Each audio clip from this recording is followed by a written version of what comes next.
Nalooban ng mga hindi nakilalang sospek ang bahay ng isang 70 anyos na civil engineer sa Ironville Subdivision, Barangay San Isidro, Cabanatuan City.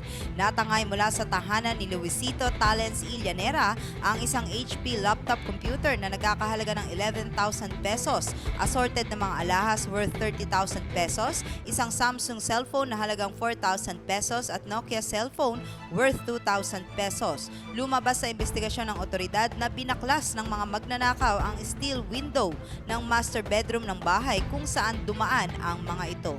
Samantala, niratrat umano ng riding in tandem ang Safe Fuel Gas Station na matatagpuan sa Maharlika Highway, Sitio Pulo, Barangay Kaalibangbangan, Cabanatuan City.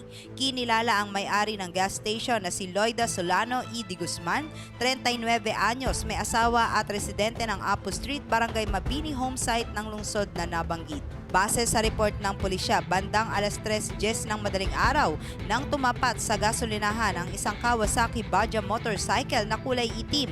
Lulan ang dalawang sospek na armado ng may ikling baril at bigla na lamang pinaputokan ang gas station.